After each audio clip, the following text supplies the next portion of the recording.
সরকারের যে আমাদের প্রধান উপদেষ্টা আছেন ডক্টর মোহাম্মদ ইউনূসের ব্যক্তিগত বন্ধু। তো উনি তখন প্রতিশ্রুতি দিয়েছিলেন যে গত বছর যেই বাংলাদেশি শ্রমিকরা মালয়েশিয়াতে আসতে পারে নাই শেষ মুহূর্তে, তাদেরকে উনি মালয়েশিয়াতে আসার সুযোগ করে দিবেন। এটা নাম্বার ছিল 17,000-এর মতো।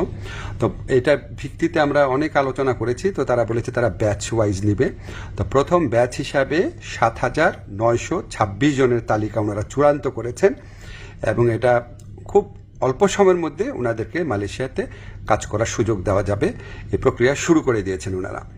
সেকেন্ড যে নিউজটা, ভবিষ্যৎ কর্মসংস্থানের ক্ষেত্রে আমরা বিভিন্ন সূত্রে জেনেছি আগামী কয়েক মাসে মালয়েশিয়া 1 থেকে 1.5 লক্ষ বিদেশি শ্রমিক নিতে পারে। তো আমাদেরকে মালয়েশিয়ার যে ইন্টেরিয়র হিউম্যান রিসোর্স মিনিস্টার আছে উনি আশ্বস্ত করেছেন লোক দেওয়ার ক্ষেত্রে বাংলাদেশকে সর্বোচ্চ অগ্রাধিকার দেওয়া হবে। বাংলাদেশ থেকে সবচেয়ে বেশি লোক নেবেন ওনারা, এটুকু আশ্বাস আমরা পেয়েছি।